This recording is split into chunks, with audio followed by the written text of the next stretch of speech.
Try a crazy idea, and I mean a crazy one, just to see what will happen. Are you ready to optimize your website to increase sales and generate more leads? Subscribe to the show for weekly new episodes. Hi, and welcome to the Marketing Optimization Podcast with Alex Designs. I'm your host, Alex Harris, and today we're chatting with Liam Martin from staff.com. How you doing, Liam?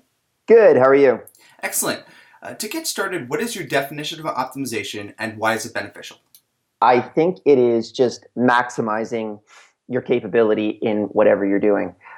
It's probably more of a sort of textbook definition, but that's really what I see. Optimization is not building the product. Optimization is the product is already there in theory, and now I want to sort of I want to I want to build the curves into the car. When I thought about optimization, I literally thought of these guys that are building these car designs and these beautiful $100,000 plus cars, and they still to this day build the first prototype in clay, and they're just refining those little curves, and the tiniest little change can completely change the way that the car looks, and it just looks that much cooler or that much more interesting or is that much more effective. So that's my definition of optimization. Very cool. It's a good analogy for sure. So why don't you tell us a little bit about yourself, how you got started with staff.com and your other company, TimeDoctor. You built some really successful businesses, and I think some people would like to hear about that.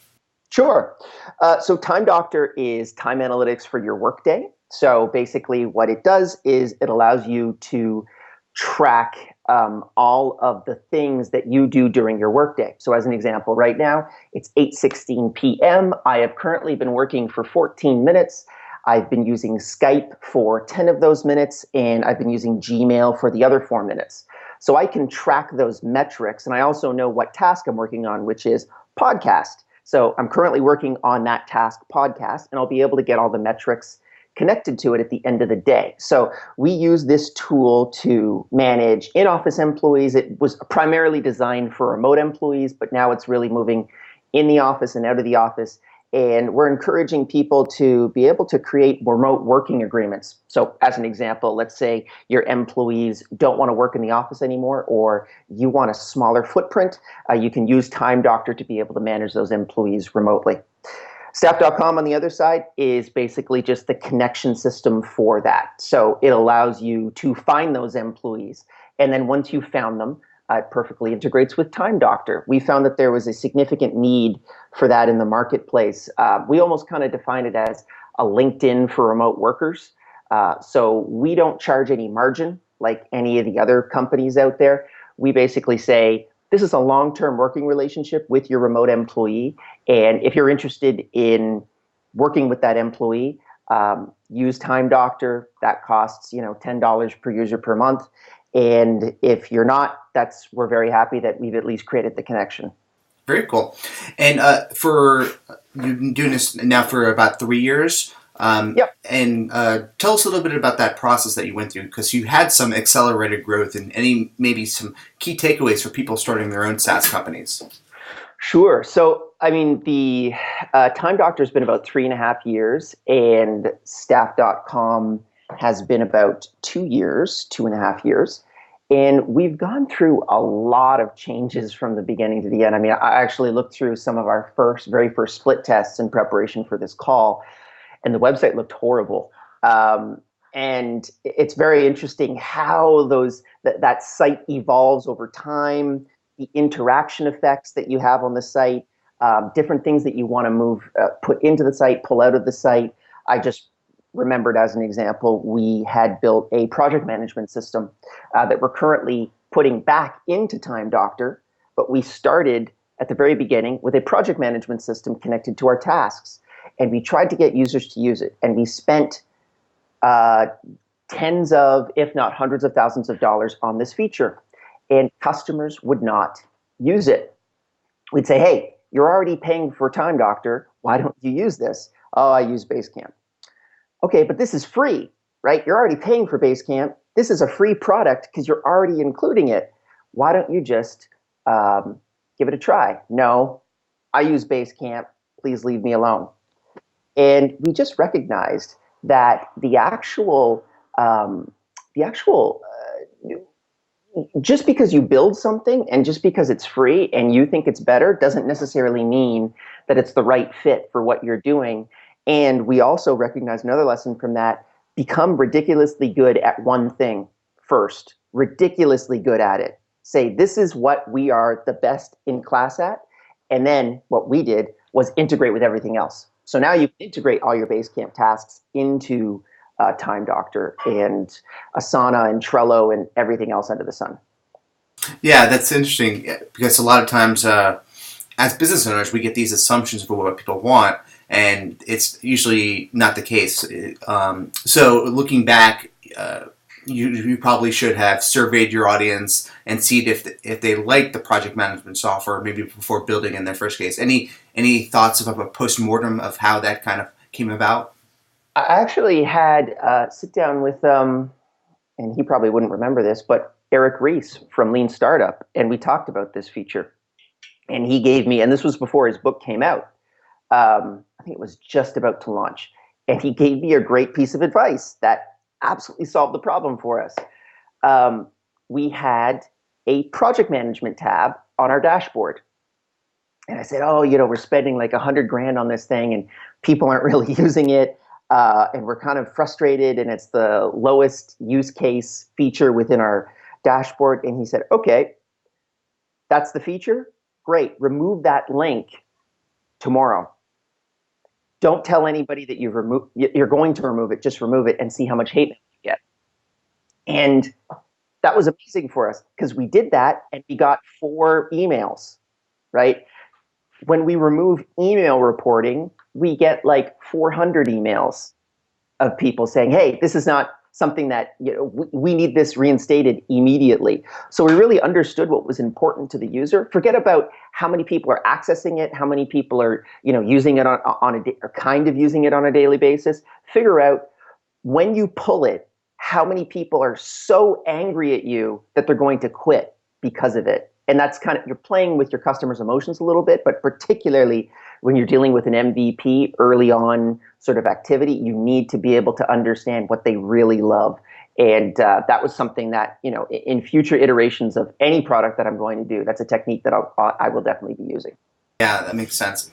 And thinking about the acquisition side, how did you, when you first got started and you were building out your team and trying to figure out the right things to test, was there a set of phases that you went through to kind of figure out your optimization plan? How many tests can you run? What to test? Any insight into there for other SaaS companies who are getting started with testing? For us, I think we always look at testing the biggest stuff first. So as an example, if you're going to test the color of your button, you know what?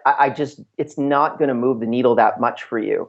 You need to test 2 fundamentally different interfaces or 2 fundamentally different websites, whatever it might be. Start with the biggest changes that you can possibly make, and then start to pare down to the smaller components. I see so many guys that are using split testing software, and they're like, oh, we're checking we're testing our title tag or something like that, our go-to line, or we're testing a button or something like that. That doesn't work. It works. It might get you a 2.5%, 3% conversion optimization after you've done 50,000 impressions and to figure out that statistical significance.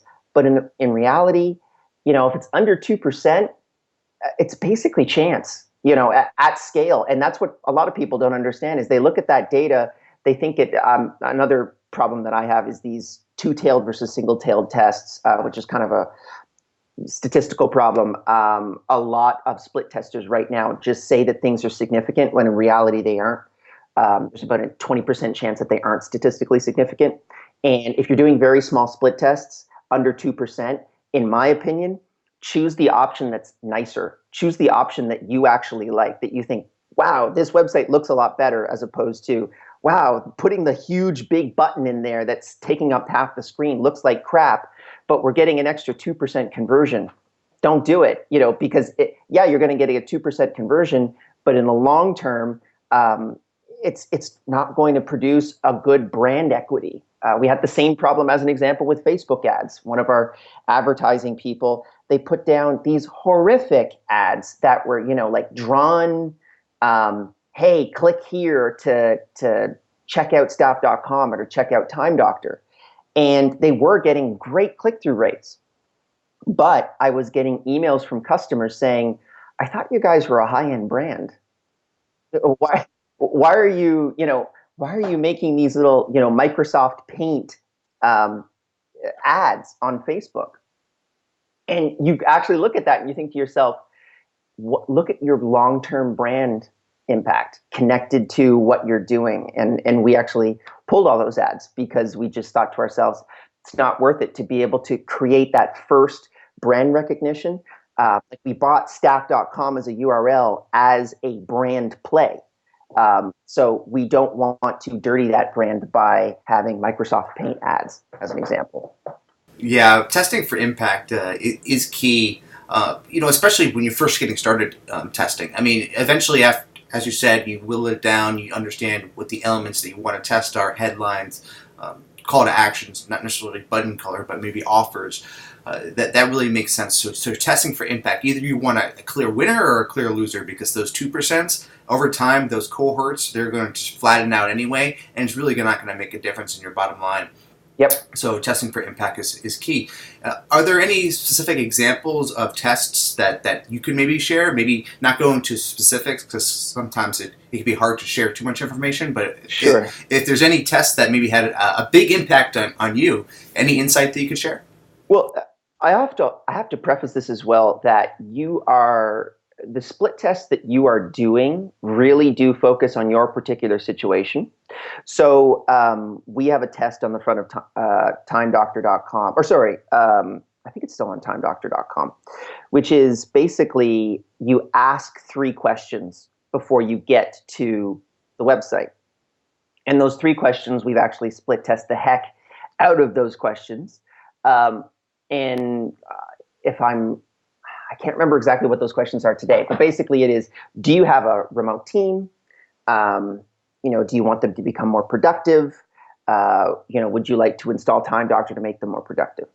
In essence, what this is doing is it's producing 2 processes. Number 1, it's providing the customer clicks yes 3 times, which is getting them into the mindset of, oh, okay, clicking things is what I'm going to do on this website. So now when I get to the 4th panel, which is sign up for TimeDoctor, yes, I'm going to sign up for TimeDoctor.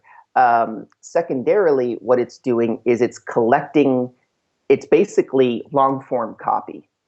It's our version of long-form copy, but it's very clearly getting you into the mindset of saying, what is this product about? Am I going to sign up for it, or am I not going to sign up for it? If you're not going to sign up for it, get out. We don't want you here. So when we implemented the split test, and you can go to TimeDoctor.com to do it, you're going to get those questions, and it will tell you, we have a much higher bounce rate on that website than if we didn't have those questions in the first place.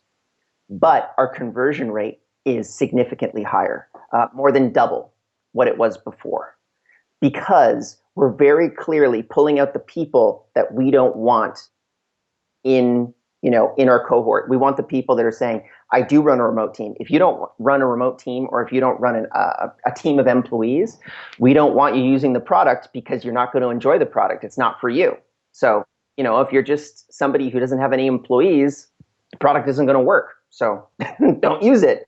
And that's a concept that you want to think that with regards to optimization, at least in our opinion, it's not about getting as many people in the funnel. It's about getting as many people in the funnel that are actually going to buy your product. That's different, right? And people freak out when they think, oh my God, our bounce rate went from 30% to 50%. But look at our revenue numbers. Look at our time tracked. Look at, how many employees are being invited. Those are the metrics. Those are the outcome variables that I want. I don't want, hey, we're getting, 1,000 signups today, as opposed to 500 as an example. I think the old thinking of lead generation or creating funnels, it's let's ask for the email address right away. But in testing, what I've seen when creating lead generation sites for industries or service specific companies, getting people involved in some type of interactivity ahead of time before asking for some proprietary information like email address, first name, phone number, it gets them involved, like you said, getting them to say yes, and that way you're actually getting more qualified prospects along the way as well. And it's interesting, if you actually go to TimeDoctor, you can see it in action. You go through a series of questions, and then it kind of brings you to the right area of the website. And it's very simple. There's not even it's all integrated text, so it loads very fast. There's not even a clear logo, but it's very easy to read, and it brings you through that interactive experience. Has that really helped the whole onboarding process in general, getting people to go from being a free trial to a paid subscriber as well, since they're kind of getting involved? Yes. So one of the easiest, we provide those types of questions to you, and at the end of that process, you'll see there's no ad copy. It's basically sign up for TimeDoctor because we've said that you're a customer that should sign up. And if they say no to some of those questions, we'll literally say, you know what, TimeDoctor may not be the right fit for you, but you can sign up anyways if you want. Because we just clearly state you're probably not going to enjoy this product, your user experience is not going to work, and those questions were informed by our long-term tracking of what we define as a successful customer, because we have these what I call green flag and red flag metrics. Have they added 2 employees within 7 days? If they haven't added 2 employees within 7 days, their chance of converting and actually paying us is going down. So those are the types of cohorts that we try to follow, and we try to figure out what categories of users are coming in. Are we having our green flag metrics guys or our red flag metrics guys? And that takes a long time to track. Also, the other thing that is really important, at least for us, was after we finished doing a lot of the front-end website stuff, we started testing our dashboard in a big way. And the only way that you can really test the dashboard is we built our own split tester.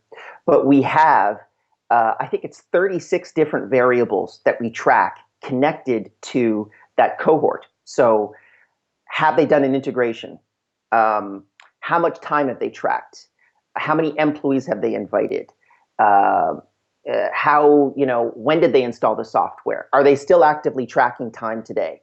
All of those variables they're all tracked within our split testing app, so that we know something that we create on the front end, maybe having a different question as an example, may produce a completely different result long term. Now, it's difficult to be able to, it's a correlation causation problem, but we've found that having more of those metrics in there at least gives us the tools to be able to fully understand what that customer is doing. And we've been absolutely surprised at scale, statistically probable results of saying, like as an example, let's say that I knew that everybody that signed up for, that set up the integration for Asana inside of TimeDoctor was going to buy the product. I would stuff Asana down their faces, and I'd run split tests within our dashboard to be able to figure out how that would work.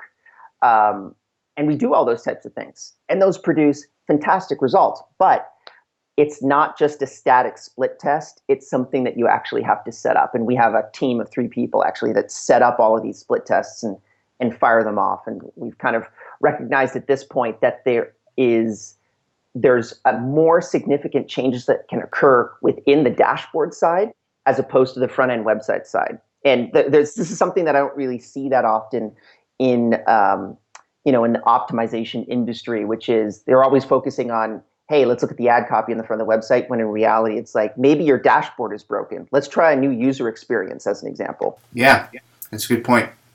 So as you've you saw a lot of successes, and you've built your growth team, and now you're implementing these things and you're actually seeing the traction. I guess your biggest competitors would probably be like Upwork and things like that. Yeah, I mean, we don't necessarily see them as competitors. Right. We're kind of just a piece of software that goes on top of that system. Okay. But they're definitely a great company.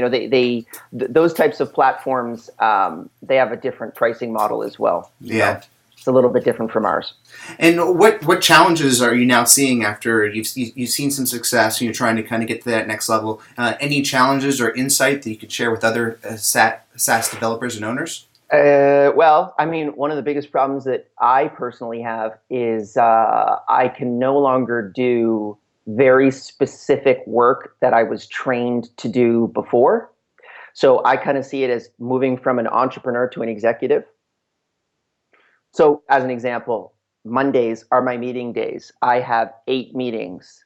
I have a meeting with the blog team. I have a meeting with the online marketing team. I have a meeting with the executive team. I have a meeting with the sales team. I have a meeting with the local VPs of sales for particular countries and areas. I have meetings with the optimization team. All these meetings, but I haven't actually sat down and done anything. Let's focus on optimization for a second. I have not set up a single split test, like actually gone in and coded the differences for 2 years.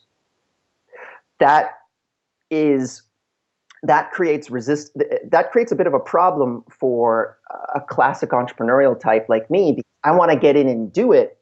But if I get in and do it, what I'm doing is creating problems in other parts of the business, because I need to be able to make sure that the sales team is continuing on with their deal flow. And if I take a day off to run this split test, which I kind of want to do, I can't go and work with the sales team and make sure that they're being managed properly. So that's been a major problem for me as we've scaled. We're at 65, 66 people right now. So the majority of my day is spent talking to people that basically the majority of my day is talking to people who do the things that I used to do myself, which is frustrating sometimes. It's actually very frustrating when you look at the way that when you look at what you used to do, and you know that you're good at it, and you actually know that you're probably better at it than a lot of the people that you've hired to do it in some cases. But you can't do it, because if you do it, you're actually going to slow the whole company down, because you're a choke point, where people need to be able to make decisions or interact with you in a certain way. So it's very frustrating. Yeah, it's the same thing on my design team. I'm basically creative director, and I know I can go in there and mock up those landing pages real quick, or right. It breaks the whole chain of what the system that you're really trying to build. Exactly. Yeah. And that's now, it's more of a management issue as opposed to an actual execution issue. Mm-hmm. And I don't yet know how to be an effective executive. So I'm reading a lot of books on that subject. There you go. The next interview, the effective executive. Awesome. Exactly. Well, let's tell people a little bit how to find you and learn more about your companies. Sure. So you can always email me. I feel like that's the best way. It's liam@staff.com, and then you can check out staff.com, staff.com, or you can check out TimeDoctor, TIMIE, TimeDoctor.com. You guys know how to spell that. It's quite simple. Very cool. Yeah, TimeDoctor looks great. It's got a lot of great interfaces. It's really stacked with lots of features and stuff. So definitely check it out to improve your productivity for sure. To close out, what would be one thing that you would tell optimizers to do to take their conversion rates or their business to that next level? What would be that next step? So try a crazy idea, and I mean a crazy one, just to see what will happen. A lot of people, we were talking about this before, small changes. Screw small changes. Do a big change.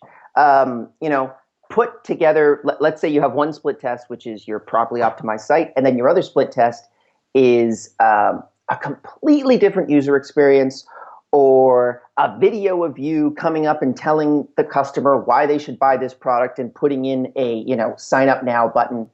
Try something completely different, because that may not be a successful split test, but if you're tracking just more than than conversion, if you're tracking other factors, you might find interesting stuff within that cohort that you'll be able to pull out and put into something else. I find if you believe, mentally set yourself up and say to yourself, if this is going to produce less than 5% conversion difference between the one that we're building and the control, don't do it. It's not worth your time. Do something bigger, do something better. That's going to, that's how we came up with the questions. We thought to ourselves, this is crazy. These questions, I've never seen them anywhere else on the net. So that's the kind of stuff that just sort of you want to go in new and different directions all the time.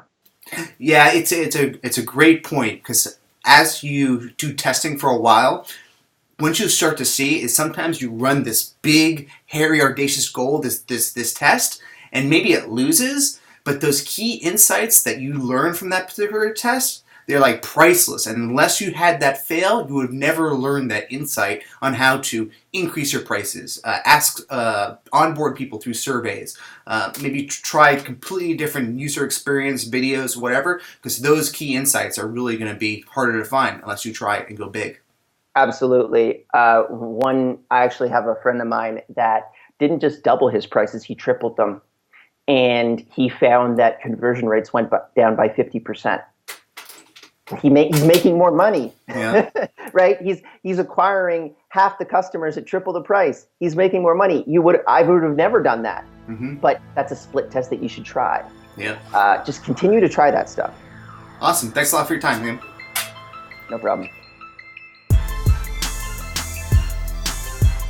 For weekly new episodes and an archive of over 100 digital marketing experts, make sure you go visit the website marketingoptimization.tv. And remember, please subscribe to my YouTube channel. Later.